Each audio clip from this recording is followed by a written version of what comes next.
You are live. We are live. Hey, everyone. Welcome to the live recap All Dolphins podcast. After the spanking, rout, whacking, shellacking, whatever word you want to use, 30-0 Dolphins over the New York Jets in week 15. So much for the Dolphins being in trouble, at least for now. Let's not overreact like everybody overreacted after Monday night's game. But this was a butt whooping start to finish. Episode 165, very quick shout out for 65. Kevin Donnelly, offensive lineman, they signed as a free agent from Tennessee Titans. I think they had moved already. Really physical guard, very good player. Played 3 years for the Dolphins. Woohoo! So that's the spiel. There you go. Omar, what do we think? We think that it was a great collective effort. I enjoyed being here and hearing the team and the coaches after the game. I found it very interesting that Tua said, I didn't know how we would respond. What I knew is we went through the work week the way we usually do. We stayed consistent. Mike McDaniel had some very impressive gems and nuggets of wisdom that I will share with the people because I tweeted it out. A lot of things.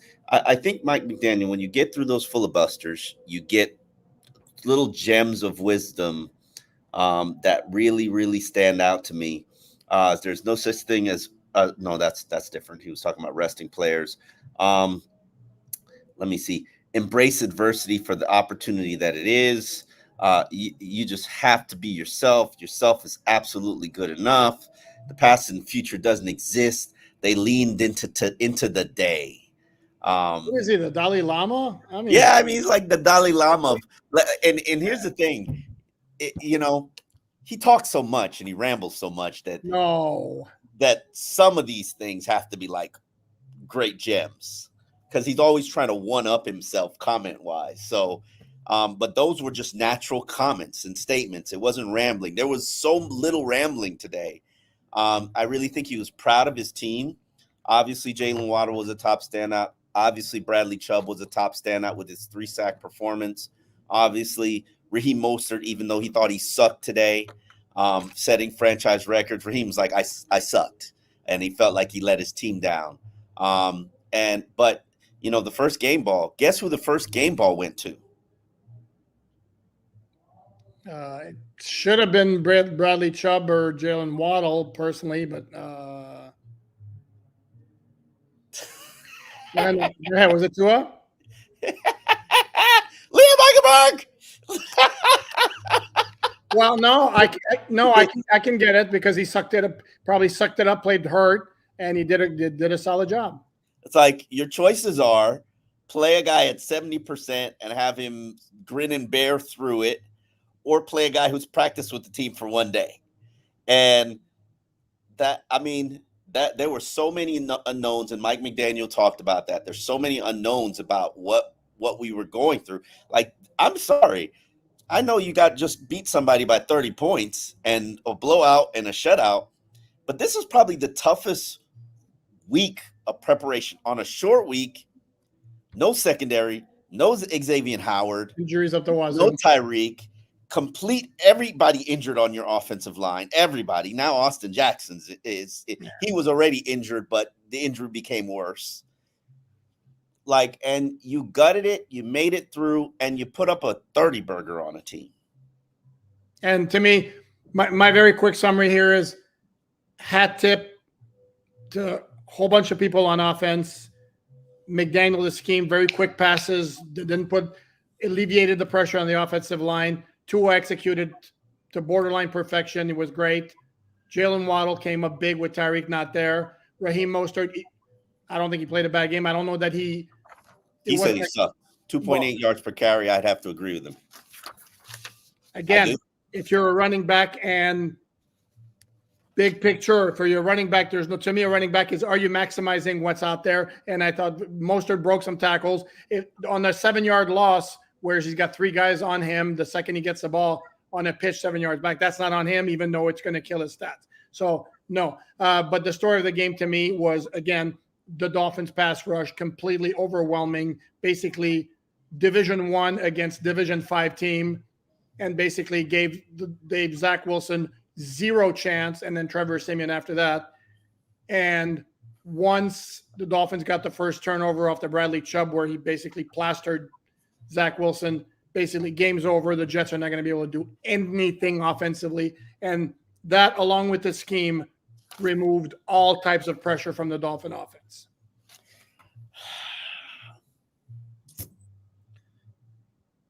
I don't know. You're speechless. Okay. I found the offense to be a respectable patchwork game plan. There was a lot of I formation. There was a lot of pistol. There's a lot of RPO. This isn't surprising to me because I thought that this was the way that they would have to play with this offensive line. But do you realistically think anything that they did today is sustainable for the final 3 games? Because you're talking about offensively? Yeah, offensively. I don't know, but again, they didn't have to do that much today. Once it was clear the Jets aren't doing crap against this defense. They can't protect their quarterback. Sealer, Chubb, Agba, Van Ginkel. Pick your poison. Somebody's going to eat. And how many dropbacks did the Jets quarterbacks have where they didn't have somebody in their face within 2 seconds? I mean, it was crazy. They had 37 attempts and they had 22 pressures. I mean, that's completely crazy. And to me, it was like when Tua threw the 60-yard touchdown pass to Jalen Waddle, I said basically game over because Jets were not, and it wasn't a situation like Tennessee last week with the 4-minute collapse. The Jets were not going to threaten the Dolphins offensively behind that offensive line. And this has got nothing to do with nothing on that. And I really like Billy Turner, but man, he's not good. And Mekhi Becton, was Mekhi Becton a first round pick? Guys, the dude was picked 8 picks before Austin Jackson in that 2020 draft. Wow. And Lord, is that guy bad? I know he's heavy. No, he was good at one point, and then I think he got injured, and then it just maybe his confidence is Kimberly. That's why I've always been very hesitant about drafting 350-pound offensive linemen because that's a lot of weight to carry an injury. Yep. If you know, but you know, as respectable as that performance was on defense, because you beat anybody by 30 points. I'm sorry, did you say respectable performance on defense? On offense. Oh, got it. Okay. On offense. I'm sorry. On offense. Okay. As respectable as the performance was on offense, and I'm not poo-pooing any win because I've said it consistently, anybody could get you in the NFL. It don't matter who it is. Right. Anybody could get you in the NFL on any given day. Sometimes all it takes is one injury. You saw that last week. This is not sustainable. It's not. It's not sustainable. Not at what you got going on the offensive line, and the crisis continues. With what you've got on at playmakers right now, with how the offense is working, and I know you just Jalen Waddle just put up 142 yards on 8 receptions. You're not beating Dallas. You're not beating Baltimore. You're not meeting the Bills with this. You're not. So you are if the defense plays like it played today. And that's the thing. You're telling me that they could potentially replicate this against Dak Prescott and against Lamar Jackson? Is that what you're saying? No. But this was a defense, mind you, that was playing without and could have back sooner rather than later Xavier Howard and your 2 starting safeties. Okay. So I'm not saying that they're not going to overwhelm any team like because the Jets offensive line is among the worst in the NFL. They're not going to overwhelm teams like that again, but they certainly can hold their own. And I'm personally shocked that you're poo-pooing the offensive performance. I came in here actually thinking I would have to tell you to chill out a little bit because I was expecting. No. This was not an offensive performance that you can hang up and put in your on your banner. But it was more than enough. Again, and it was more than enough. It was more than enough. But you got to look at it from this. I'm looking at it from the standpoint. Okay, how do you get at least one of the final 3? And this offensive line, it ain't gonna do it. It's not gonna survive at its present construction, at its present state. And I know there's no solution coming. There's no fix coming. But Did you see the offense that they had to build for Tua to get the ball out of his hand as quickly as they did? Like, I'm sorry, you can't beat a real good team with that. No, but here's the thing, though. A lot of their scheme throughout the year, I think even more so today, where their offense always features a steady stream of wide receiver screens, quick hitters, jet sweeps, which we didn't see today. It was just more pronounced today, and what you didn't see is the quick slants or that quick throw like between the numbers. You saw it. Waddle got a slant. Couple, but not nearly as you many. You saw a deep slant from Waddle. I see what you're saying. Not as many as usual, because this is where Tyreek is so good, is because he gets open 15 yards on field. I mean, like that. But you're also thinking about the comebacks too. That's not going to be there without Tyreek, where he's wide open off. And this is where Tyreek makes a difference, and they made it work without Tyreek in putting up. This is where I was ready to say, well, folks need to, when we're talking about 30 points, they also got a touchdown that started on a drive that was 1 yard, and then they have another 22-yard drive for a field goal.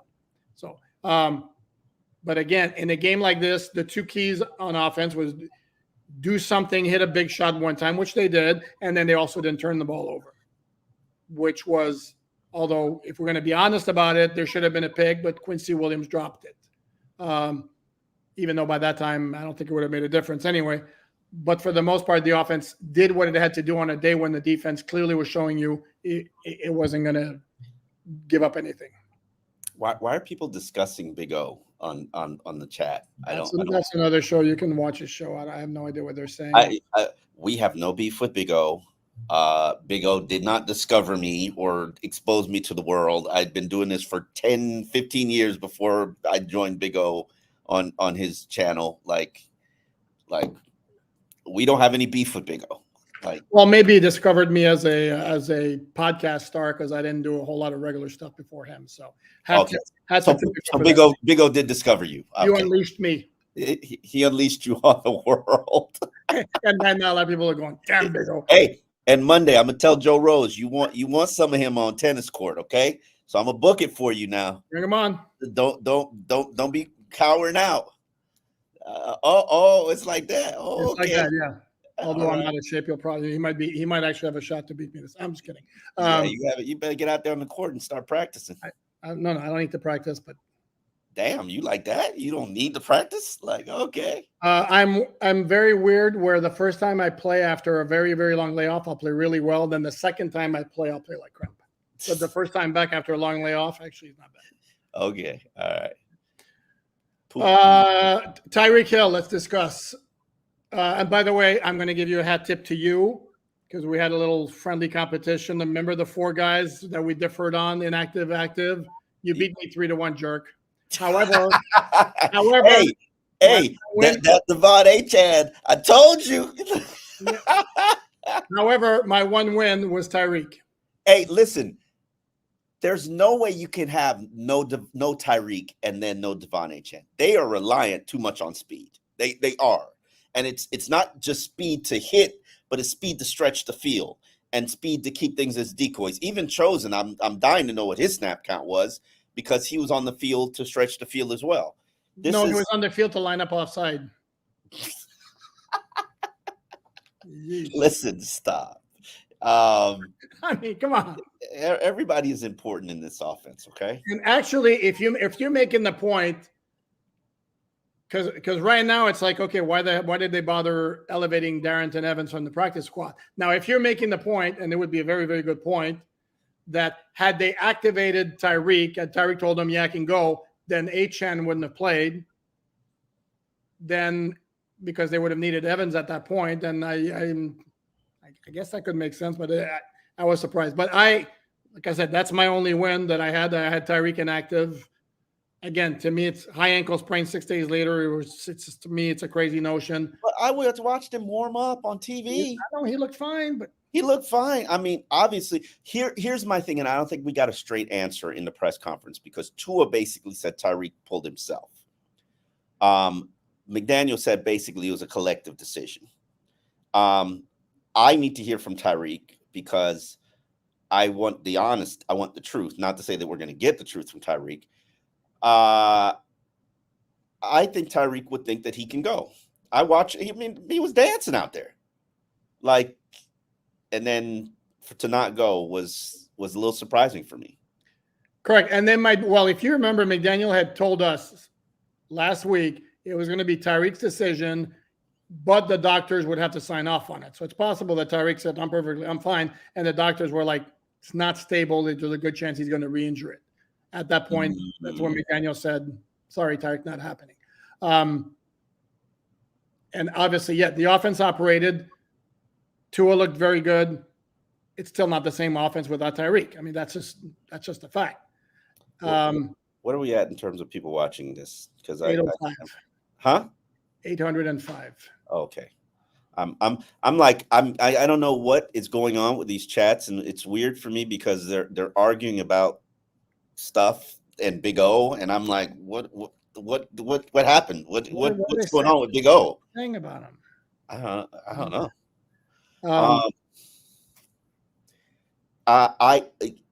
Here's my very interesting takes from the game. At least I thought they were interesting. Raheem and his disappointment for what he produced and achieved. You're shaking your head. 2.8 yards per carry. When does this offense average 2.8 yards per carry? On a day that they're gonna need the run game. But again, he didn't have holes up front. It's not like there have been times I've criticized the running back where he doesn't get you anything more than is there. I saw him break some tackles on the backfield. He doesn't go down to first contact if the holes are not but we're talking about the second best running back in the NFL production wise. Okay. We are talking about the second. Now, and here's my thing about Raheem. We have to start putting respect on his name. Like, we collectively as a media respect him because we know who he is and we know what he brings and we know all the intangibles. But he's the second best running back in the NFL for the second best rushing offense in the NFL. Like, at what point are we going to say numbers wise? Are we ready to say he's the second best running back in the NFL? Yeah, if your numbers say you're the second best running back in the NFL, you're the second best running back in the NFL. No. Okay. Who's better? Who's the second best running back?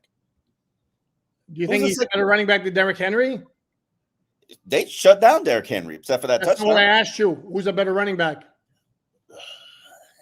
Production-wise, Raheem Mostert. Okay, of course, production-wise, but it makes a difference what kind of blocking, what kind of holes you have. Come on, dude. You telling me that they're just killing out here blocking now lately? Not today they didn't, but I also saw a lot of earlier games where there's gigantic holes to run through. I mean, what game you watching where there's gigantic holes to run through? Like, are we joking here? Earlier in the season? No. Carolina take Denver off the table. Take Denver off the table. Okay. Where are these gigantic holes? Carolina Giants. They had games where they rushed for like 150. Gigantic. And I'm not before anybody goes there. I'm not. What's the word I'm looking for? I'm not dinging Raheem Mostert. He's a really, really, really good back. But again, to me, that's not this notion of, well, he only had average 2.8 yards per carry today means he had a bad game. No, the roles weren't there. Devon Achane also had a poor yards per carry average today. This is the same. I'm sorry? 3.6. 3.6. This is a guy who came in. What was he? 8.1 coming in? It keeps going down. Okay, was he all of a sudden bad back today? I mean, because the holes weren't there. Come on, dude. No. But he's battling injury, as is Raheem, who happens to be 34 yards away from 1,000 yards. Okay. And Achane's now at 8.5 yards per carry. Okay, fine and dandy. To me, I measure a running back by the guy who's going to maximize what's there, the guy who's going to be able to break some tackles and make guys miss. I didn't see Mostert coming up way short in any of those categories. So to me, the fact that he had poor numbers is not a reflection on him. That's the way the game played out. That's the way the blocking up front with, I understand, a lot of backups offensive linemen. I mean, seriously. And listen, something needs to happen because it's not getting any better. It's getting worse. No, correct. And this is where, again, we could say you lost maybe your best run blocker with Connor Williams. That's not going to help. Robert Hunt is a very good run blocker. That's not helping that he's not playing. I watched him limp into the locker room today, and I was just like, damn, that's not good. Robert Hunt? Yeah. And I was like, anybody who thinks he's going to get unleashed for Dallas or Baltimore, maybe. I mean, and I could, it could just be me, I don't think he's close. And that's scary because I think you need, in order for this to get better, you need a healthier Teron Armstead. You need a healthier Robert. You need a healthy Robert Hunt. You need a healthier Liam Eichenberg just to give you a chance at what you want to achieve. Well, okay. And this is where I'm going to turn it around. I said a few weeks back that to me, once we got toward the end of the season, the defense would be carrying this team, would be the strength of this team. And that there's nothing that happened that made me change my mind. And did what they just did without Xavier, without Javon, and without Deshaun Elliott, and without Jerome Baker, four key starters. And with Andrew Van Ginkel being paced, I think there's something there that's progressively getting worse. Is oblique. Yeah, and that's a little bit concerning. I watched him go in and out of the game, and it wasn't. And it was, you could tell they're strategically doing what they were doing. Somebody out there with a hell of an arm.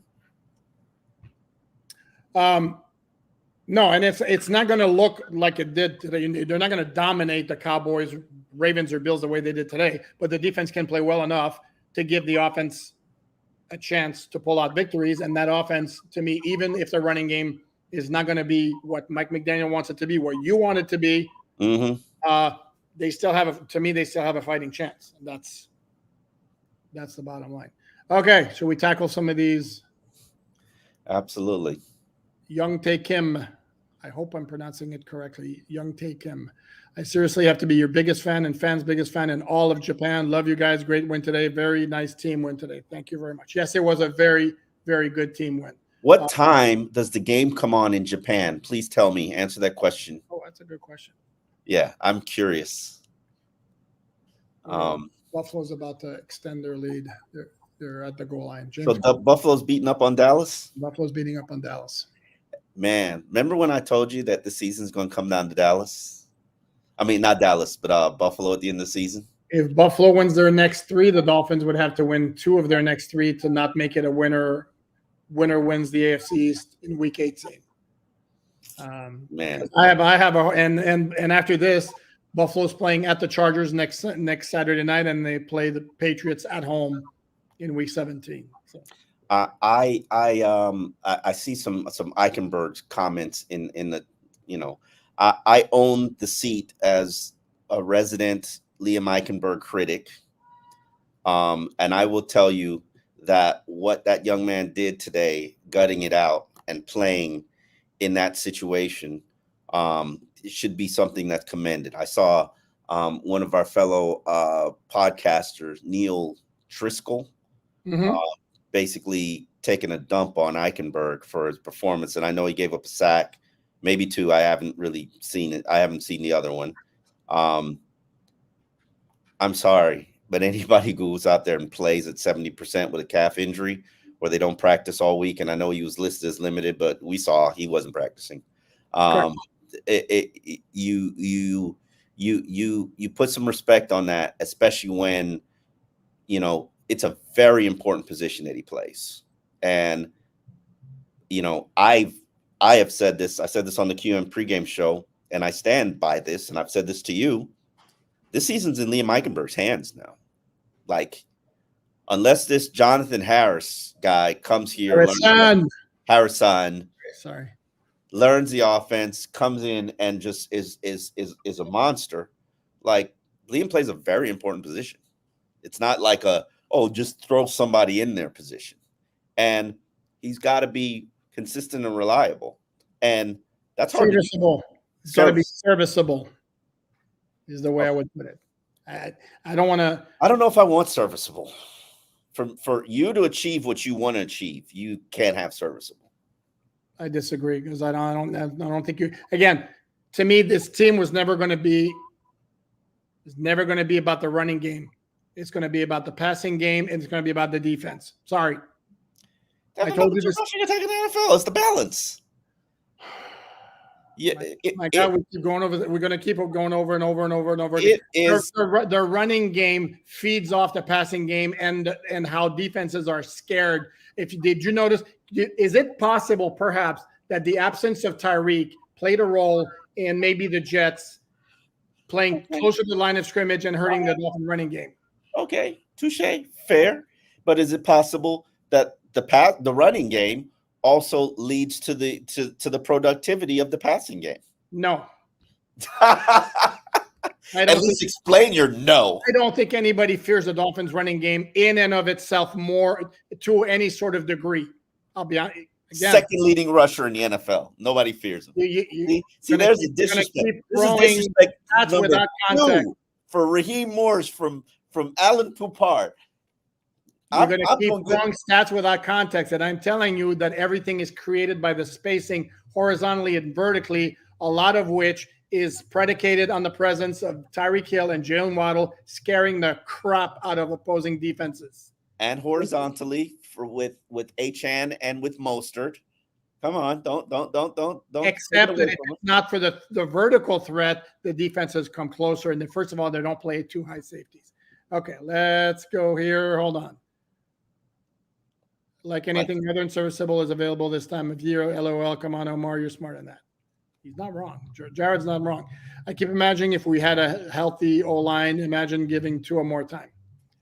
And if you're a Jets fan, you're probably thinking, imagine if we had a line that could block pass rushers for more than 0.7 seconds. Like Antoine, I saw him in the game, and we were talking about this because I believe that Aaron Rodgers is going to come back and play just for the sake of saying I'm the first player that came back and play in the same season after I suffered an Achilles.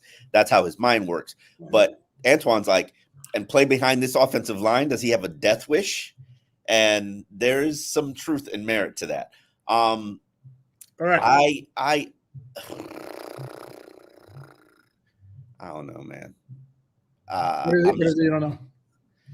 I'm just the offensive line. It's crumbling right in front of our eyes, and two things that Mike McDaniel said today that he was proud of 2 sacks that Tua took, and they were Tua basically giving up on the play and just crawling down into a fetal position when the pocket was collapsing on him, and he's like he had players wide open down the field.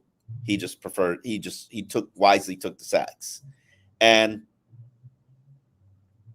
one, I got to look at the all 22 on that because I need to see these 2 wide open receivers. I remember the first play, and I think that the receiver was Cedric Wilson, but it was taking him too long to get open, and Tua just crouched down and took it. And then I know I saw one later in the game. This is what he's going to have to do this season for the rest of the season because they cannot protect.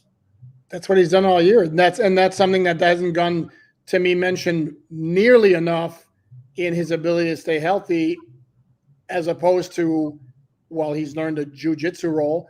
To me, what he's learned is to give up on a play when it's not there and not try to play hero ball and make something out of nothing and then wind up taking unnecessarily a big hit that puts him in harm's way. There are a lot of times this year when he's basically ducked quickly when the pressure got there, or just chucked the ball out of bounds, and hat tip to him because that was a key. That to me was the bigger concern in the last year in terms of his ability to stay healthy, more so than not knowing how to fall. Let me address this to Polly King 305. Anyone say what happened to Austin Jackson? I must have missed it when wifey demanded me go to the grocery shopping. Why would your wife demand you to go grocery shopping on a game day? But you're a good hubby for having gone. I get that in check, brother. Like the Dolphins are playing. This is not a on-demand situation here. Can't pause the game and then go grocery shopping and come back to it. You can't tell what. No, listen, I'm going to the other side, but you can't tell wifey I'll go after the game. Yeah, no, yeah. I'm sorry. At 12 o'clock, you ask wifey, you need anything? Because for the next 4 hours, I'm unavailable. Let's get your house in order over there. But Austin Jackson pulled it. He's been battling back oblique. To me, this is a similar situation to Jalen Phillips. And I think it's kind of the reason why he got his deal done, because this is something that generally doesn't just creep up on you. And this is a situation where it might be survival situation. And what does he need to do to get to game day? Remember when Jalen Phillips tried to play with his back issue and oblique issue, it just got worse until they got to a point where they had to shut him down. Yep. Now you're entering a situation where Austin Jackson could be into the shut him down realm. And you do have Kendall Lamb there. Kendall Lamb has shown you he's consistent, reliable starter. Only thing I will say is Kendall Lamb is not as good at right tackle as he is at left tackle. I watched all of training camp. This is a fact. He is a very good left tackle. He's an okay right tackle. So it'll be interesting to see what comes of this and how serious it is. I'm sure they're going to put on a brave face and tell you that it's nothing serious. But let's continue to monitor this, because I think we are entering the Jalen Phillips realm of this is a point of concern right now. It's worrisome. I got to put this one up. No, hold on. This is the one I have to put up. Ty Jenkins, I love this podcast. You guys quickly became my favorite Dolphin channel. Big hat. Oh, thank you. Appreciate that. I saw one from Marco had a good question here I want to address. Here. Marco, and thanks for the contribution. Taking sacks reminds me of Tannehill. Why is it so hard to scramble and run for a gain? Do you think he's told not to run? Marco, I think he's told, don't put yourself in harm's way. If it's there, the opening is there to scramble, go for it. I don't think he's told, under no circumstances are you to scramble. I don't believe that's to that extreme. I mean, we just praising him a week ago for his pocket presence and elusiveness. So I can't sit there and say that, understand this is a troublesome offensive line that's playing in front of him. It's not good right now, and it's compromising everything that you're doing. So you make the best of it. And I think that anybody expecting him to light it up in the next 3 games with this offensive line as presently constructed with the issues and injuries that it has, like, you're being unrealistic. And I'm not making an excuse for him. I'm just looking at what the reality is, where it's not Jets bad, but it's not good. Like, you're not absolutely getting killed on the edges like the Jets did, but your interior cannot protect. I like this one. I have to put up. Sorry, it's funny. CM Punk is your daddy. Whose hair is longer, Omar's or Chase Claypool? I think I got him. I think I got him. Yeah. Speaking, I brought this up. Long. Yeah. I brought this up not only to do this, but also let's talk about Chase Claypool a little bit. Without Tyreek, Chase Claypool got some offensive snaps. Robbie Chosen was up, and neither of them were a factor. And here's what happened.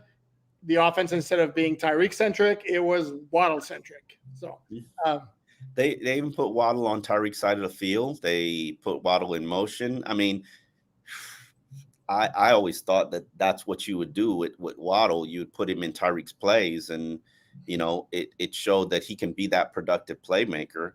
The question is, and this, I remember I did a mid-season, and I probably need to revisit it, like these 10 things that you need to do to take that next level as a team. And the number probably high on the list was find a number 3 receiver. Have they found a number 3 receiver yet? They don't need one. Sorry. Why don't they need one? Because everything is so focused on the guy with the speed. When you have Hill and Waddle, now you have 2 options. And again, they were functional offensively. Now, if it's not a little bit more potent next week when they play Dallas and the offense can shut them down the way they did the Jets, now let's revisit it. But again, today it was fine that Waddle. Tua threw for 224 and Waddle had 148. I mean, and we've seen plenty of games where Tua throws for 285 or 310 and Hill has 160. It's been very concentrated, and I know. I get questions for the mailbags on alldolphins.com, always about what the offense too Tyreek-centric. We need to spread the ball, and my reply is always, Dolphins are number 1 or number 2 across the board in every offensive category. They're 10-4. Are things so bad? I mean, could it be more balanced, better in short yardage? Sure. They're 45 yards from being a 2,000-yard rushing team. They are 5 yards away from being a 4,000-yard passing team. I mean, I think they're doing all right, but and it's not perfect. And here's the question, and this is going to, we don't know the answer. It's going to be answered in the next 3 weeks. Are they balanced enough? Are they good enough down the stretch when they're playing big boys? That's the question. Well, you're shaking your head no, and I'm going to do. Let's wait. Yeah, I don't think you beat these big boys without a respectable offensive line. I just don't. You know how I view football. Everything starts in the trenches. I know. And your trench is not good, your team can't be good. I'm sorry. They weren't good today? No. 30-0 wasn't good? No. They were in the way, the offensive line. It wasn't good. I'm not talking about the offensive line. The whole performance wasn't good. No, the whole performance was good, but your offensive line, they weren't good. I couldn't attach the word good to them. And I think that it's okay. It didn't stop the Dolphins from winning 30-0. I don't know. Again, and they were playing a Jets team that can't protect, but that's a different story. Ohio John, thanks for the contribution. After this game, I expect Chubb and Waddle to be the center of next Hard Knocks. Anything interesting about either of those guys you hope they cover? I wouldn't hold my breath on Waddle being heavily featured. I think Bradley Chubb's going to be heavily featured. I can see that. And I think there's going to be – absolutely. Dude, he got fined, and I wrote about this on Dolphins.com today. He got fined. It was a $13,000 for the helmet tossing thing, which sorry? He talked about it after the game. Yeah, which I think he was kind of embarrassed by. And this was redemption, and it's a great storyline. Story of redemption, and he's an extremely cool dude. Wouldn't be surprised. And we've already seen stuff from his house after the Jalen Phillips injury, so he's not afraid of letting the cameras in. So I would suspect we'll see something about him. Jalen, I'm not sure. Jalen's kind of a quiet, let me do my thing type of guy. Toby says, come on, Omar, you're smarter than this. They put a simplistic game plan together just because it was the Jets. They won't play like this against Dallas. Brother, if you thought the reason that they put a simplistic game plan together was because it was just the Jets, no, it was because that line could not protect at all. Yeah, correct. And it ain't the Jets. It's that line can't protect. And I don't know how it gets better. Hopefully it does. Yeah, I don't know either. Everybody's saying I need to chill. Omar needs to chill. So yeah, you're kind of, no offense, you're kind of a downer. I'm a Debbie Downer on a 30-point win. Well, in the aftermath of a 30-0 win. According to Omar, the Finns will lose the next 3 games, so we might as well just take it up the tailpipe. See, Omar, this is why people talk the crap about you. They do. I'm a realist. I'm too soon. I'm a realist too. I can't watch the performance, and I got to go watch the film again. I got to watch the film. I can't watch that performance from the offensive line and think that you have a chance against a Dallas team that has one of the best pass rushes, a Baltimore team that is going to punch you in the mouth, just absolutely like bam. They're gonna blow the whistle and they're gonna just sock you right in the mouth. They are, because that's what they do. That's their style. That's their approach. They want to see if you gonna punch back, and then what Buffalo does. Don't go there. Do not say it. Okay, I'm not gonna say it. No, okay, I'm gonna move on to this one here because I want to do a big old fat juicy shake my head. After this performance against the Jets without Reek versus Reek's 2 Jets games without Tua, it's clear Tua is the MVP on this team. Shake my head. The two Tyree games without the Jets was last year, Jack, and recency bias. Jack, stop it. I found something that Tua said interesting. I'm trying to pull it up right now. His MVP comment was very, very good. Yes, his MVP comment. And it's true. If you do know Tua, that Tua does not like all the attention. He does not like it. He does. And he really, it makes him very uncomfortable. He really is truly very uncomfortable with attention. And he basically was just like, yeah, like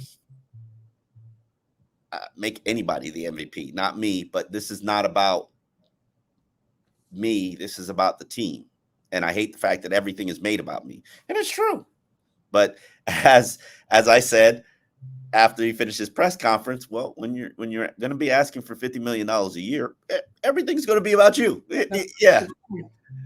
That's a good point. I want to give a no shit Sherlock here. A no shit Sherlock award to speakers. Raheem still got to get around them corners and through them holes, poop. Really? Thanks for enlightening me. Can we not pretend like I portrayed Raheem Mostert as a complete scrub? Seriously? Came off like that to me. You're a jerk. You took 2 digs at me. You're a jerk. I took a dig at you, like immediately calling Wall stats. He's second in the NFL rushing, therefore he's the second best running back. To which I said, simmer down. That's not exactly how it works. Hold on, wait a minute. If you were second in the NFL, hold on. Sam Howell is Omar. Let me finish. Sam Howell is number 3 in the NFL in passing yards. Is he the 3rd best quarterback in the NFL? If he was number 3 in passer rating, he would be.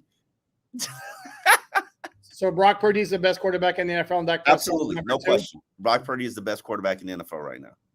He is, and he should be the front runner for MVP. You don't even believe that. I do believe that. I've been a Brock Purdy fan since last year. Who's the best offensive player on the 49ers offense? Christian McCaffrey. Who's the second best player on the offense? Debo Samuels. Okay, thank you. And then Trent Williams. Okay, I rest my case. Brock Purdy. Okay, but he's Yeah, I mean, if MVP is a QB award, who's the best? Who's the best playing QB right now? Josh Allen, right now. Right now. You might be right. What's the score? 21-3. Last I checked. That child support check, boy, is coming in about 3 weeks. Josh Allen. Oh, Jesus. You have to go there, man. My Lord, you have to go. By the way, okay, and for the record, I love Raheem Mostert. Incredibly good dude, and I think he's a hell of a running back. But second best running back in the NFL. No. Okay. Top 5? I'll go top 5. Pro Bowler? Absolutely. Yeah. You can't lead the NFL in rushing and not be in touchdowns and not be a Pro Bowler. Yeah, and this is where again to me it's not just about touchdowns, because again, if you get fed the ball at the 2-yard line, like Jamal Williams of the Lions had 16, 17 touchdowns last year. Why? Because they fed him the ball every time they were close in. Doesn't make him a great running back. You have to have both. Nikki Davis says, coming back at me, we all know the Dolphins, with all the backups on the offensive line, is not going to be an elite team. But if we had our regular starters in, we can beat anyone out there. And I don't disagree with you on that. However, you don't. Now, a caveat of this is Dallas could lose somebody today with the equivalent of Connor Williams, and their whole complexion of their team can change. So that's the nature of the NFL, especially in December. Yeah. There's a nutrition part of it too that unfortunately. Kip, thank you very much. Great show, guys. Solid win. Happy for Liam. Absolutely. And guys who get dumped on all the time when they produce, yeah, absolutely. I like that as well. St. Eddie, Cam Smith must have made a move on the That's funny. Cam Smith must have made a move on a Fangio family member, because there ain't no way Eli Apple should be allowed to play significant snaps. Free Cam. I'll give you one, St. Eddie. Ethan Bonner got in the game at the No, but Cam Smith was hurt. He suffered an injury in the game on special teams. Oh. Yeah, on special teams. So, yeah, but Ethan Bonner was playing on the boundary. Keeping the white cornerback alive in the NFL. There are 3 in the NFL right now. 3, yes. There's a kid from Iowa that was drafted in the 3rd round by Denver Broncos. Can't remember his name. And then there's another one. He's got a complex name. I think he plays for the Rams. I had to look it up today. Jason Sehorn? No.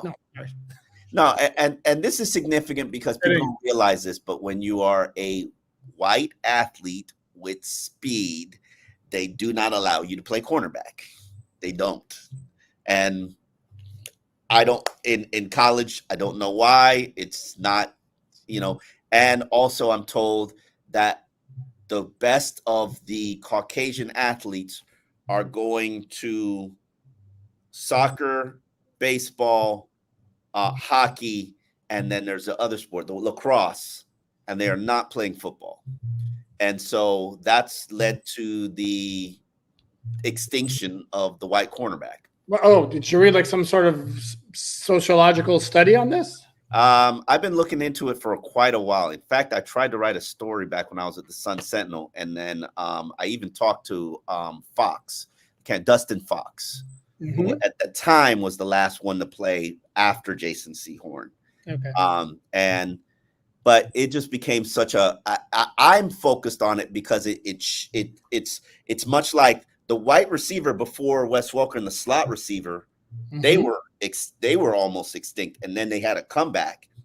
And then there's another position. Oh, the white running back, Christian McCaffrey. Like, this guy has like created hope and new life for, But if you think about it, there aren't that many white running backs. That's a good point.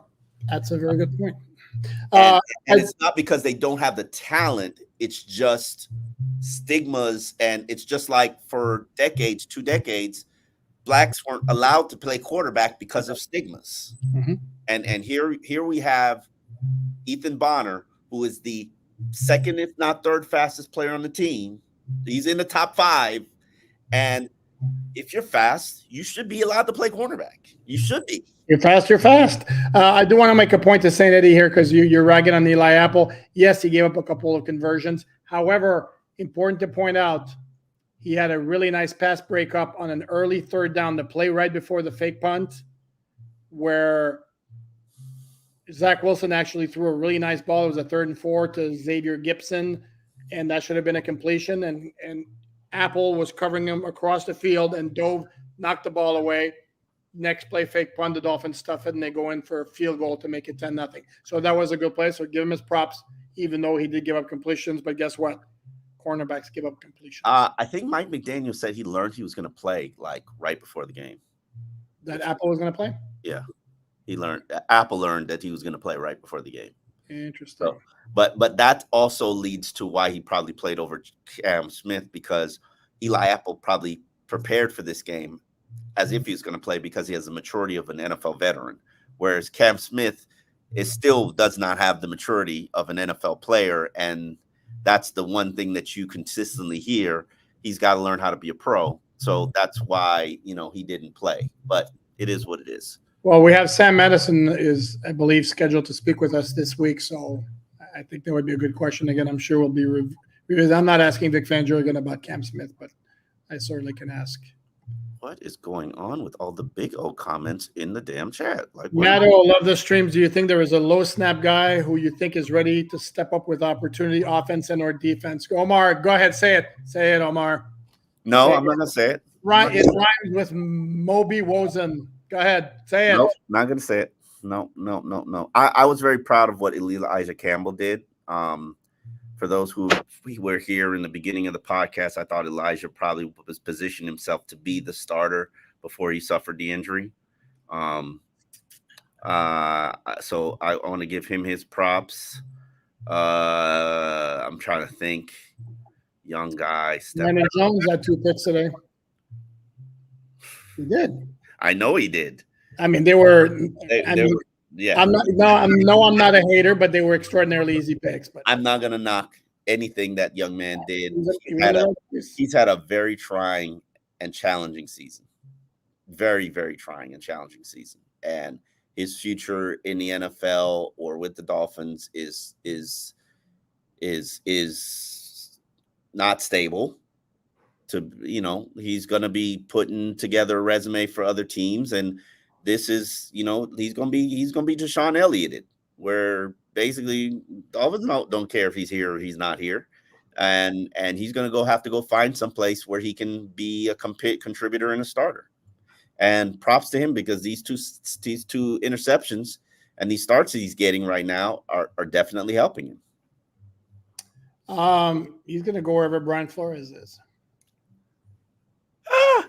You're right, though. That makes perfect sense for him. It makes sense. Elijah and Emmanuel Agba too. You're right, though. You're right. Let me address this one, Steven. Oh, you switched it on me. I beat you to it. That's all it is. Anyone saying either of you two have beef with anyone that has clearly never seen an episode of Big O Radio. What? I didn't even see the end of the comment. I don't even. Why is there so much talk about Big O? I'm gonna. Is he taking shots at us today? Is that the deal? It must be. Yes, and he's like, Omar's been at 560 for years, and I have. I've been with 560 for like 12 years. Okay, well, the comment was I can't bring it up because I can't find it. The comment was about like how much Tony Romo must be loving life right now because of what Josh Allen is doing. Well, guess what? If you watch the CBS telecast today, don't pretend like Tony Romo wasn't throwing flowers at Tua also. Gang, get over this fascination and this disdain for any compliments thrown to other quarterbacks on other teams. Jesus. Let me address this. Ferner, he said 2 shows ago you said Miami needs to know how to game adjust, and they did, and now this offense can't do this again. A team have faith in your team, brother. One, they're not my team. They're the team I analyze and do commentary on. And I analyzed and looked at that offensive line and what they were able to do against a bad team, and said to myself, this ain't going to fly and it's not going to cut it against a good team. And you've got nothing but good teams on your schedule right now. Nothing but playoff teams that could be contenders for the Super Bowl. That's all that's left. Somebody put in a comment like, I don't want to give it too much oxygen, but guys, who cares? Big O says he knows more about football than all other Dolphin podcasters. Who cares? Let him say that. Who cares? Okay. Jesus.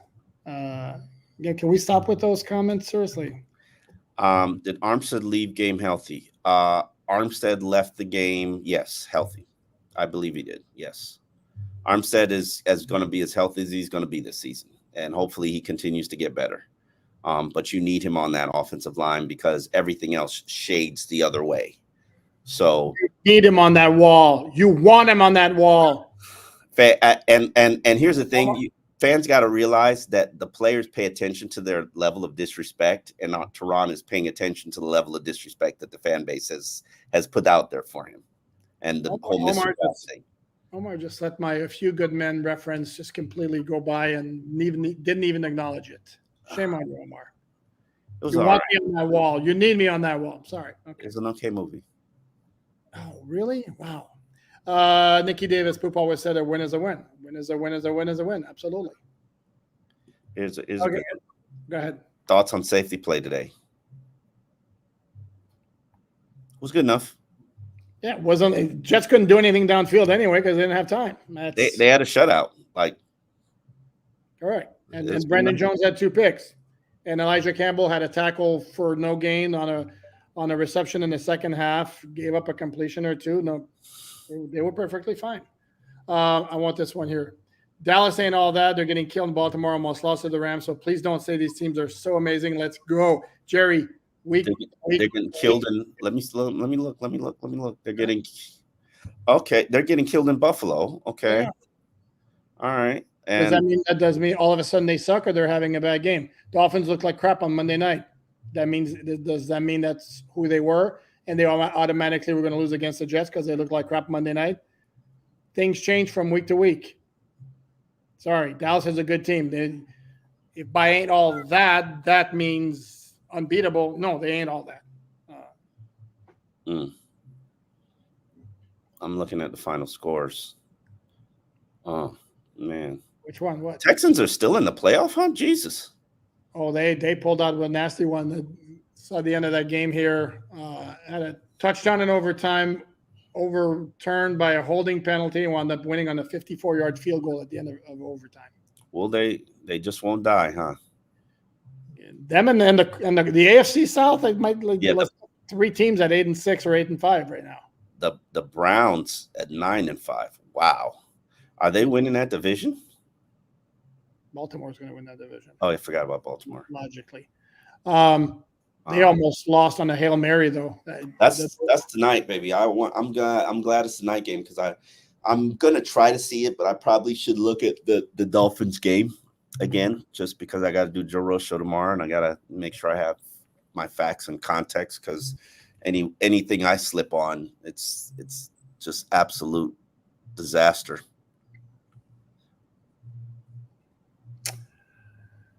Looking for my. Sorry, there are people with field access to the field that I must figure out who they are. Okay, C-Spad, you're kind of a jerk, and I'm not going moving back to Montreal. Sorry to disappoint you. How's that? How long you been in America? About 40 years. So I'm sorry. Toby says, I think Omar needs a Snickers. Well, I'm not eating my pizza because you guys have guilted me into starving myself during these hours. I actually have my pizza here, and I'm not going to eat it because you guys eat it. No, I'll save it for later. I'll go home, warm it up. Maybe it'll be actually. Ooh, reheated press box pizza. Sign me up. Hey, it's better than the actual meal here. Goodness gracious, are those things bad? See, there's a game changer potentially here. When did that happen? Zach Martin down for the Cowboys. That's significant. I didn't see it. I got my eyes on the. Yeah, and I have to agree with Alessandro. I think Raheem is better than Derrick Henry. Derrick Henry will be a free agent, and I am not replacing Derrick Henry will be a free agent. Not for this offense, you wouldn't. Again, I'm going to play the same game I always play with you. 30 GMs other than the Titans and the Dolphins. How many take Derrick Henry for one season? How many take Raheem Mostert? Go ahead. Come on. I mean, are we seriously doing this? I'm not doing that for what they run. And there's the key right there for what they run. Mm-hmm. For what they run. I like this. Yeah, voice. Eat it. All right. Good one, Sheldon. No. That's funny. See, you see now the comments are eat your pizza, eat your pizza, eat your pizza. Mike says, is Isaiah Wynn coming back? Who still believes Isaiah Wynn is coming back? How do you people continue to believe this? It is fiction that man is coming back. He is not coming back.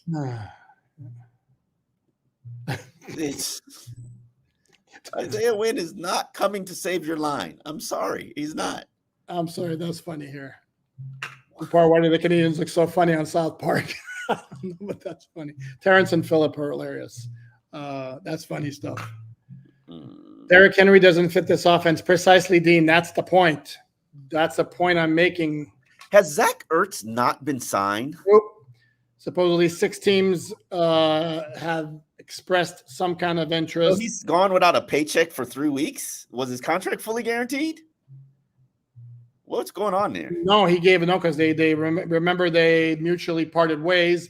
I believe he agreed to give up to surrender 1 week paycheck. Yeah, he's been out of work for like 3 weeks now. I don't know why he's taking a sweet time like this. It's weird. It's probably cherry picking, trying to make sure he's on the. Yeah, but at some point, I think we know by now who the really contending teams are. Do we not? 49ers, Ravens, Dallas, we think, Eagles. I'm going to put Buffalo in there, and I'm also going to put the Miami Dolphins in there. Baltimore? I said Ravens. KC? Oh, yeah, KC. Those guys. Detroit? They're good last night. I know. That's fine. That's fine. I'm not disrespecting them. Just not. No LB1. Thanks for the comment. Stupid question. Absolutely not. No, he's like 250 pounds at best. Yeah, Jason Ferguson is like 20 pounds bigger than me, 30 pounds bigger than me. I have lost weight. I think he means Blake Ferguson. Yeah. Who I said? Jason Ferguson? Jason, man.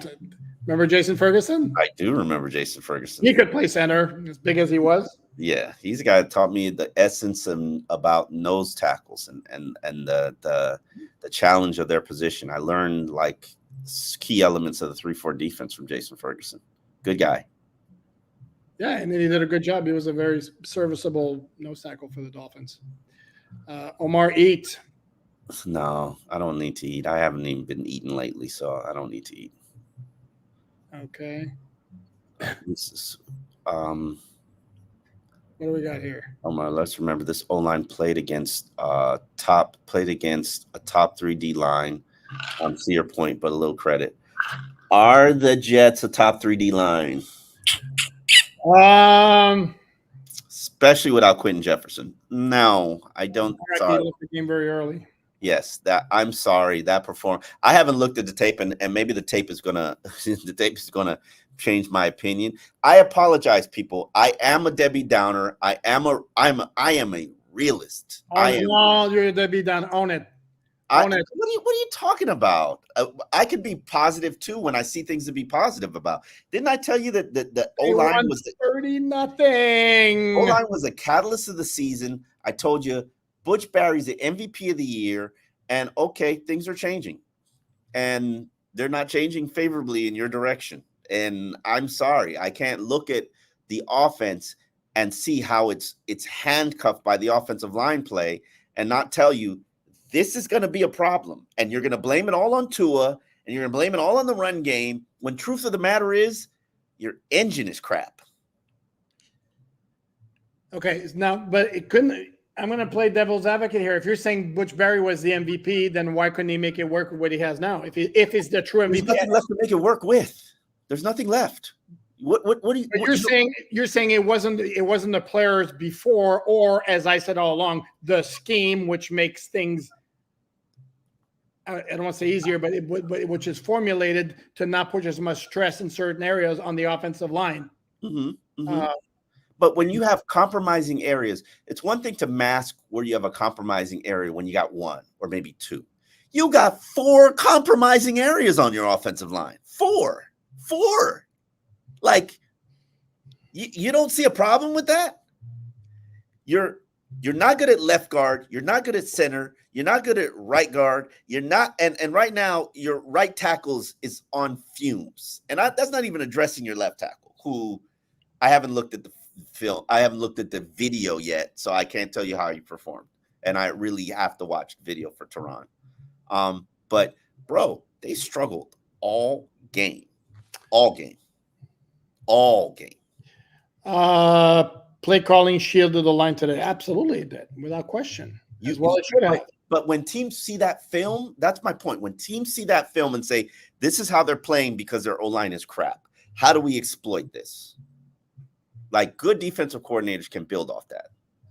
Average defensive coordinators, not so much. And again, this is where I'm going to tell you that if Tyreek's in the lineup, you can do more things again and get quick completions, which is what this offense feeds on. Fair. So you're talking about not only -4 offensive linemen, but minus your guy who gets open very quickly down the field.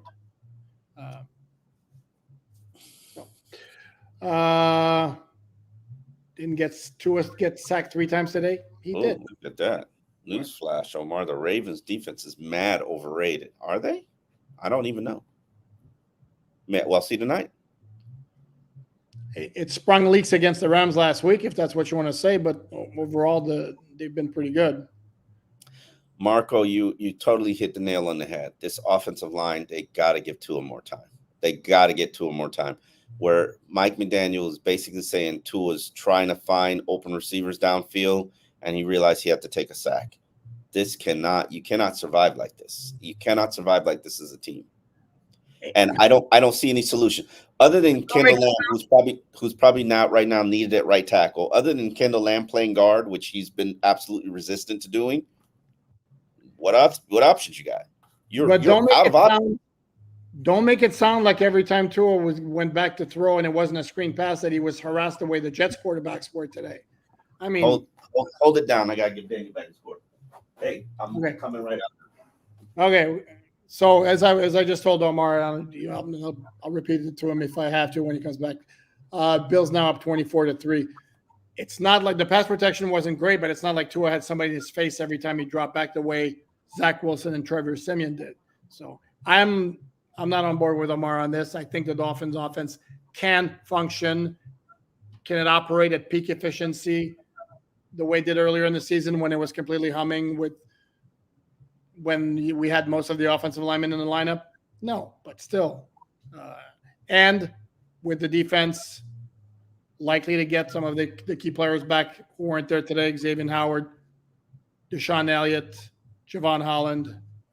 I think that combination is going to be enough to give him a fighting chance down the stretch.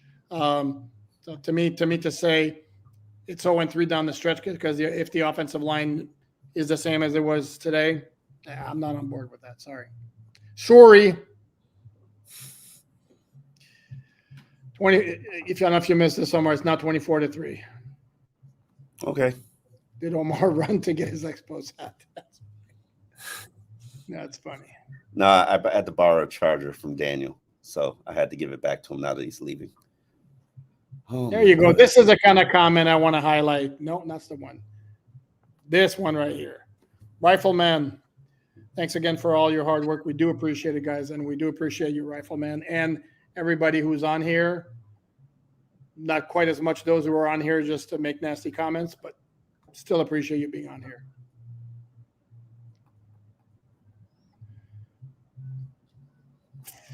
And who do the Dolphins use their last IR return for? Be inclined to think Jerome Baker at this particular time, but saw him in the locker room. It's definitely going to be Jerome Baker. He's on the road back. When injured guy, this is why I always say Isaiah Wynn is not coming back. I haven't seen Isaiah Wynn ever. That's a great point. And I have seen, and the reason I say I haven't seen Isaiah Wynn is because I believe he's probably home with his family doing his rehab. And has to check in from time to time. Jerome Baker's doing his rehab here. And I just saw him in the locker room. He's working his way back. Well, that's a depressing thought, Marco. If we go 0-3, oh, that's a question. Sorry, I thought it was a statement. If we go 0-3, will we still make the playoffs? Depends how things work out. They haven't clinched anything yet. They're 10-4, so the worst they can be is 10-7. It's got a whole bunch of teams in the AFC. As I look at my updated standings, Cleveland's at 9-5 could be problematic. Cincinnati's 8-6, Indy's 8-7. With the I'm waiting for the Poupard breakdown of who I need to worry about, which will be coming tomorrow. I will do the updated playoff picture after all the AFC games are played because Monday night is an NFC game between Philadelphia and Seattle. I don't think it's automatic if they go 0-3, but I would still think the likelihood is they would still make the playoffs. Mm-hmm. You got to do the math to figure that out. Oh, I'd have to Yeah, I know. Yeah. I honestly I wouldn't know because I would look at Poupard's. I'd cheat off his whatever he broke down. I'd be like, okay, that's what's happening. And I still to this day ask Poupard, like, okay, what's gonna happen if this happens? I can't even do that stuff. Like, I don't even have a desire. Like, tell me what's gonna happen. See, and that's stuff I like doing. So it works out. It works out well. You can. I will be obsessing about every. You know what I'll do tonight? And because it's my nature, yes, I am going to obsess about every single O-line snap and movement for I probably won't even finish the Baltimore game. I might watch the first half just to see their style. And then I'll be like, I need to watch the Dolphins game because I got Joe Rhodes tomorrow morning and I have to know what the hell happened on the O-line. And okay, so I want a player-by-player breakdown tomorrow. How's that? You know I could give you a player-by-player breakdown. Like Joe was like, yeah, Austin Jackson gave up 2 sacks yesterday, and then because I hadn't reviewed the film, I was like, that was last week. I was like, I couldn't compute, and then when I actually broke it down, I could tell you everybody who gave up a sack, correct, and how the sack happened. Tua's a Tua. I'm not even gonna do it. I've done it earlier. But yeah, if I don't know every offensive line play, like it will be my insides would like destroy me. Like I just can't like not know. And people are like, they don't understand how much I love line play like that, but it's so beautiful. I don't know how you people can't love it. Okay. Okay. You just watch the ball. No. Don't go there. Don't go there. I watch both when I rewatch the game. No, and it's very technical. And in terms of the teamwork that's involved and in picking up stunts and all that good stuff. Trust me, I get it. When you're watching the game and first viewing, yeah, you're focused on the ball. Roberto, interesting question. I'm waiting for Dallas and Ravens game to judge our team, as should be. However, to me, judge the entire body of work, not one singular game. And this is what we do in the media, fans, like everybody was going crazy after Monday night. Dolphins suck. They're not going to make the playoffs. Now a lot of Dolphin fans are like, boom, they're back Super Bowl contention. Again, it's the totality of the work. Is Achane injured? Yes, he's got turf toe. And that's a very bad injury. But he played. Turf toe don't get better. It only gets worse till you get off it.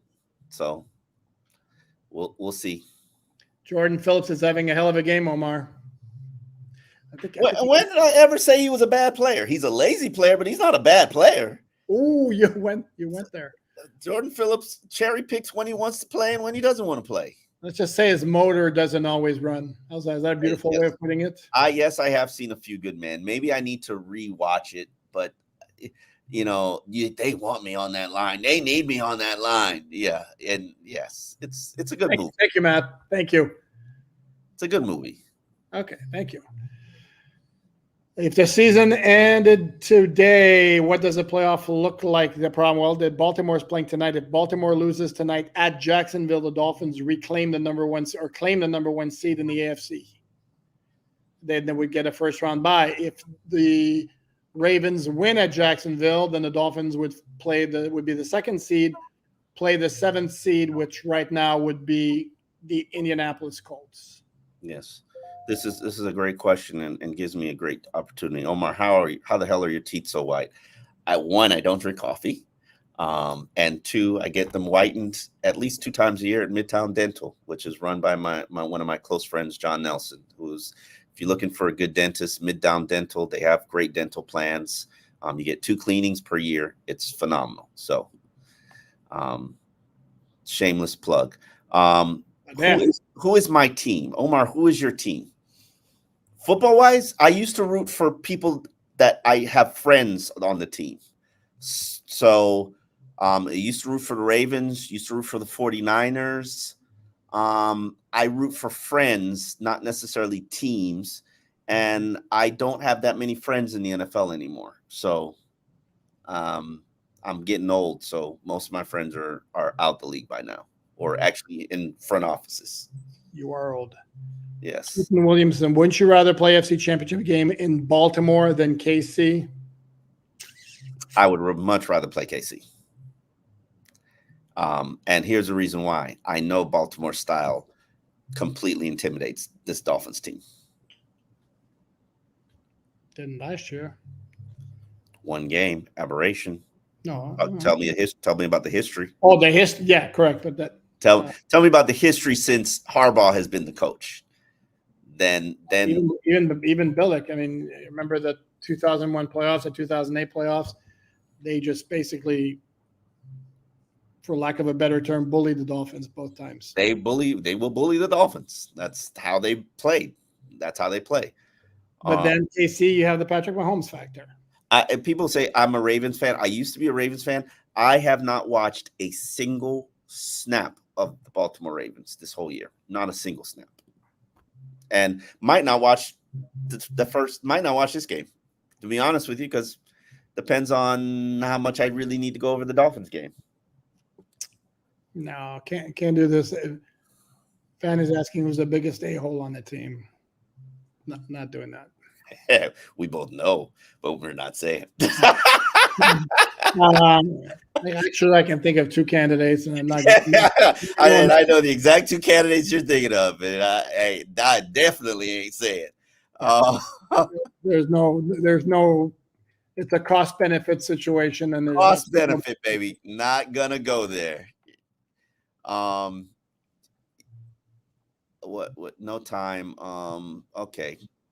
Bring up a new question. You guys are asking questions, or you guys just having debates about Big O and Omar looks Tua with the binoculars? Tua, listen, you joke about that, but Tua's first start after the game, he was on the field, sitting on the field for like 30 minutes, just like living in the moment. That's who he is. That's who you're quoting. After his first start, or after his first game when he came in very, very late. Remember, I think it might have been his first game. Yeah, first game when he came in late. That's what it was. It was such a moment. It was against the Jets too, if I remember correctly. You probably do remember correctly. We beat the Ravens the last two meetings, and Lamar is a fumble machine. They didn't beat the Ravens last year because of Lamar. They beat the Ravens last year because the offense went wild and last two meetings. Okay, the last meeting, Lamar completely ate the Dolphins defense, but Tua, Tyreek, and Jalen had that monster game. Two times ago, the Thursday night game in 2021, that was a defensive one. Oh, Omar, the Big O went off about you stating that you guys wasn't going to be making any money on your channel. He did say that. He told us. Why would he say that? He did. He did. I mean, he could get upset about it, but he said that to me. And I was like, oh, okay. Well, we'll figure it out. And he was wrong. So, like, that's the epicenter of what all this Big O conversation is. I mean, he said it, and why is he still saying? Is he still saying it? I don't know. I don't care. Yeah, let's move on. Somebody else said, "Oh, Jeff, you're not wrong, Jeff. Let's move on. Seriously." Yeah, I'm just wondering why the hell people are still talking about Big O. Like, we don't have any beef with Big O, or I don't have any beef. With if he's talking crap about us, I don't. What you want, a podcast war? No, I don't. That's you want to go to the match? I'm going to say it's completely lame. I mean, seriously, do your thing. We'll do our thing. B-Rap, why do we play the Ravens every damn year? LOL. Well, here's the thing. This is where I get my expertise. He does make a point. Well, it's cyclical because there were times they were playing the Chargers every year. There were times they were playing the Raiders every year. The way the NFL schedule is structured, you play every team from one division in your conference every 3 years. Like this year, for example, the Dolphins are playing every team from the AFC West, and then they play the other teams in the other division that finished in the same position in their division last year. Dolphins were second, Ravens were second. So that's how you play the Ravens. And then if it just so happens that a lot of years they finish in the same position, they're going to play them. That's simple as that. This is funny. Who comes back first, Wynn or Aaron Rodgers? Aaron Rodgers. That is funny. But I can't imagine he'd be stupid enough to park himself behind that line. Come on, bro. He's going to do it. He's going to do it. He's going to have a major battle within his head going, do I mess up everybody's thinking about coming back from an Achilles injury, or do I get killed behind the Jets line? Omar, what's this? Omar positive-ish after last week and down after this week. What a contrary. I'm not down after this week. What I'm telling you is they should be proud of what they accomplished today, because I certainly didn't expect it. They were dealing with an O-line crisis, and the product that they put on field is not good enough to beat 3 contenders. That's all I'm saying. If you're a Dolphin fan and you're upset because I said that, and I'm a realist with you, I'm sorry if I hurt your feelings. But the product that they put on the field was not good offensive line-wise. It was substandard. And unless Liam miraculously gets healthy, Robert Jones miraculously gets better. Austin miraculously gets healthy. Who else? Who else is there? Tehran is fine. What? 30 0. 33 0 2 0. I mean, damn. Man, I thought I was difficult to please. Jets, brother. It's the Jets. It's the Jets. I get that, and I get that they won the game on defense, but it's like, can we not postpone the doom and gloom till a little bit? Okay. You're basically saying if the offensive line doesn't get better, they're going. I'm saying you are in a crisis and you have no solutions. Fix it. How do you fix it? How do you fix it when you've had injuries up the wazoo on the offensive line? Okay. I don't know. Kendall Lamb, maybe. I don't know. And to me, I don't believe that the offensive line crisis is bad enough to suggest the Dolphins will not have a fighting chance in any of their final 3 games because they have the big play capability on offense, offensive line or not. What's the early lines? Sorry? What's the early lines on Dallas? That usually comes in the evening. Okay. I am going to get right now, touchdown Bill's going to be 31-3. This is spanking here.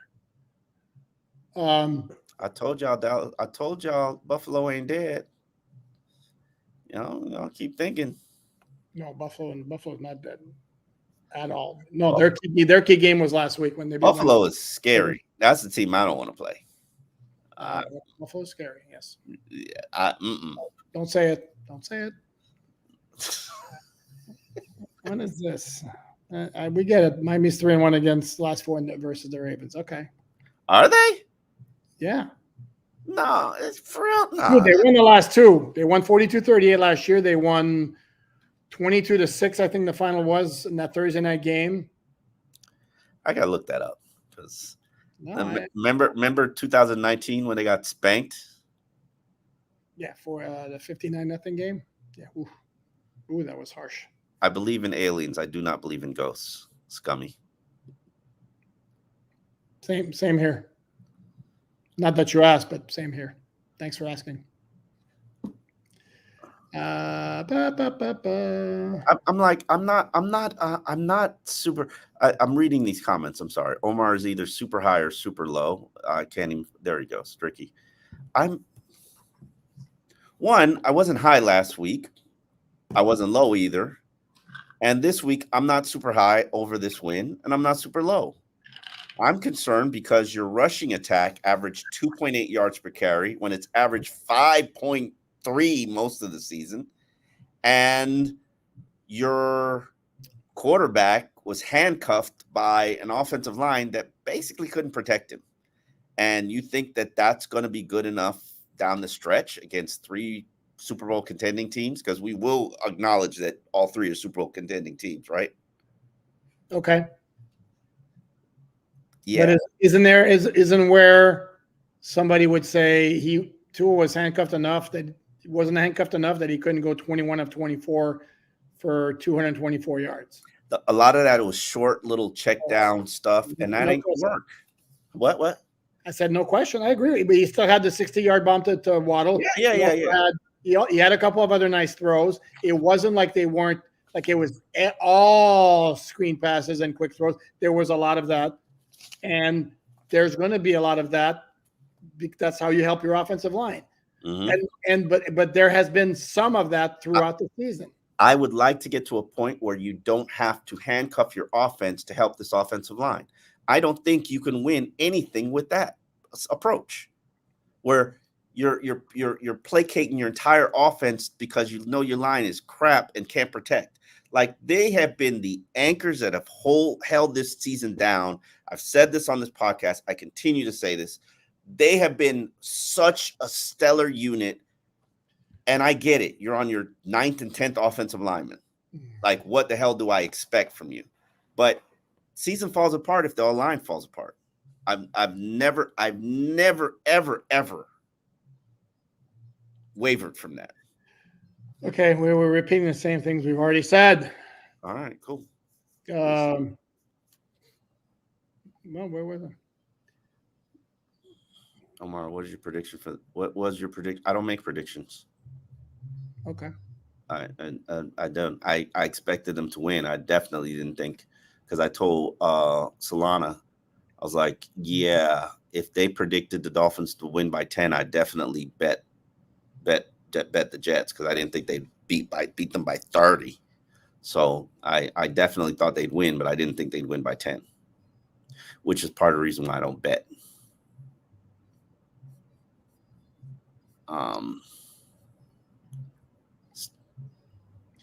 Devin Poupart made a great analogy about the Dolphins' loss to the Titans, about 2 previous Super Bowl teams losing to a really bad team.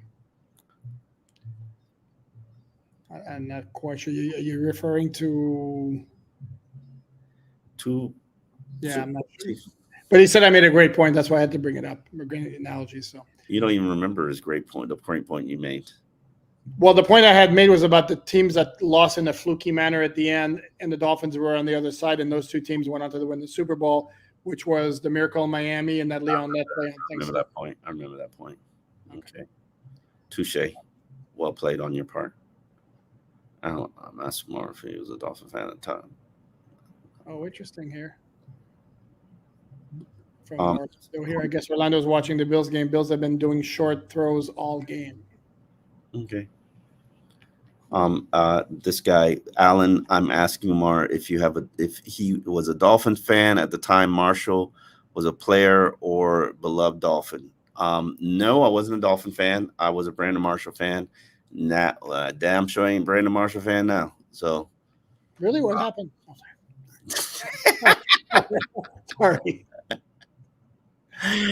Yeah, I take the cheap jokes whenever I can get them. I apologize.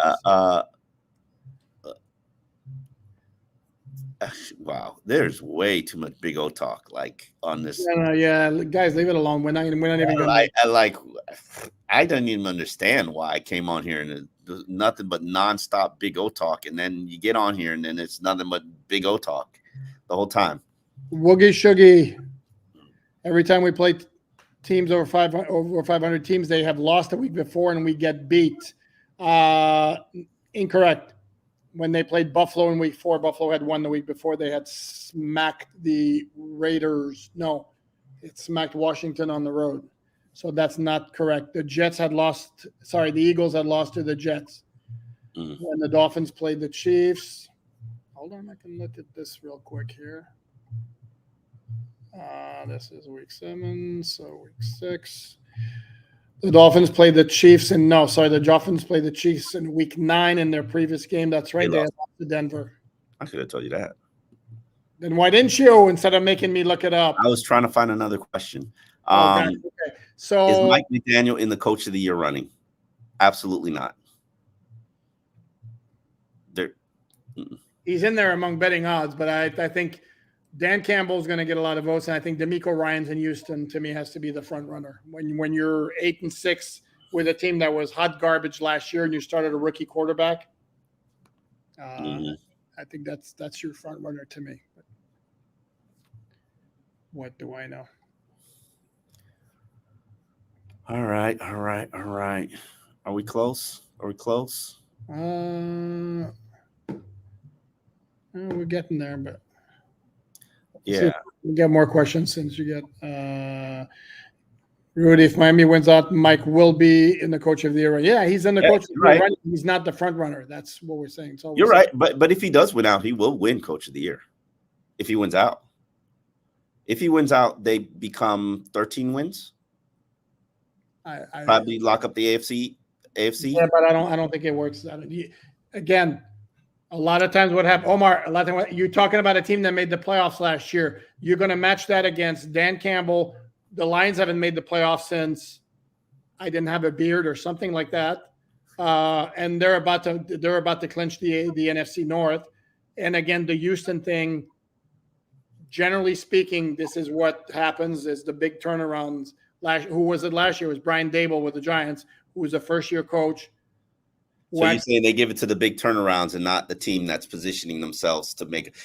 If I'm sorry, but if Mike McDaniel leads the Dolphins to 13 wins, they'll be the number 1 seed in the AFC East. They'll be the hottest team in the NFL, and everybody will be the last-minute voters will say, I got to give it to him over Dan Campbell. I got to give it to him over this rookie head coach. He was a rookie head coach that turned around a team too. I won't disagree with you, but again, look at the parameters. It's not about best record. Otherwise, Bill Belichick would have won it a lot of times, and he didn't. And again, look at Brian Daboll last year. You look at that roster, and you tell me how the hell they made the playoffs. Teams are going to look at the Dolphins and go, Tua, Tyreek Hill, Jalen Waddle, Xavier Howard, Jalen Ramsey, Christian Wilkins. A lot of talent on this team. So is Chris Greer going to get GM of the year? No. Executive of the year? I don't know. I'd have to look around. But, I mean, who did he bring in this year? Is Jalen Ramsey, David Long Jr., Devon Achane, that enough to get you executive of the year? I mean, I'd have to look around the league. I'm not off the top of my head, and I don't know who made like the big acquisitions. I mean, we're knocking Mike McDaniel because of the roster he has together. I don't know. I don't know. That's how, when we're knocking him in terms of coach of the year doesn't mean he's a good coach. It just means that award.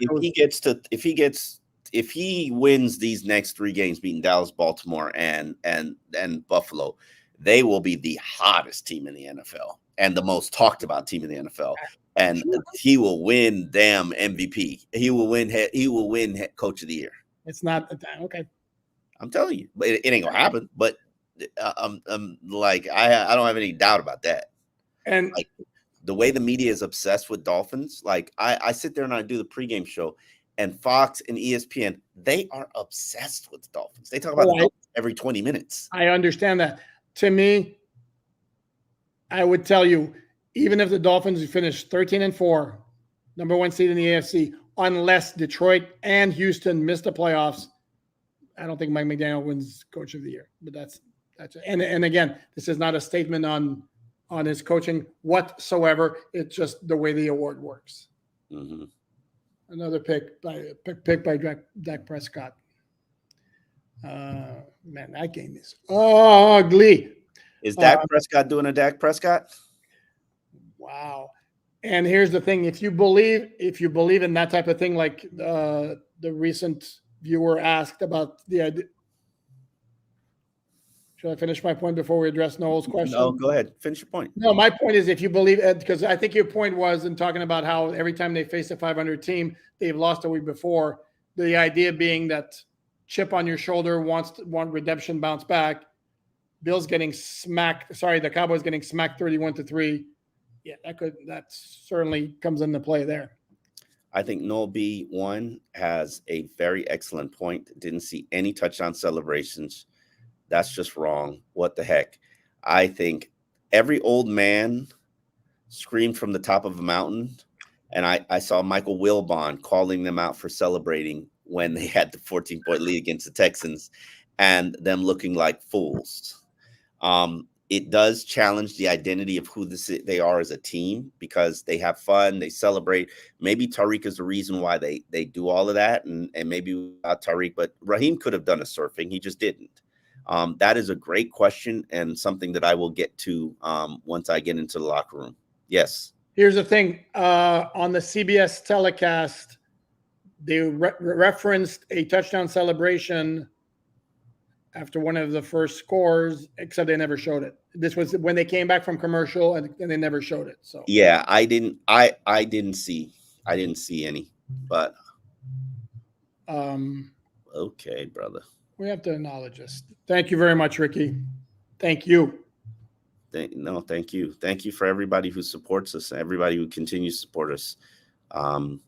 You guys didn't want to hear Dolphins talk this week. I understand. It was after a tough loss, but hopefully you can get back to listening to the podcast, listening to us on the audio platform, listening to us on YouTube, which is where we make the most money. Thank you, Big O. Sorry, I had to take that shot. It is. What'd you say? I was like reading the comments. What'd you say? I said YouTube is where we make the most money. Thank you, Big O. Who told me flat out that we wouldn't make any money on YouTube. Dude, it's true. He said it. I thought we were letting it go. It's like I didn't know if he was right or wrong. I think he's clearly wrong.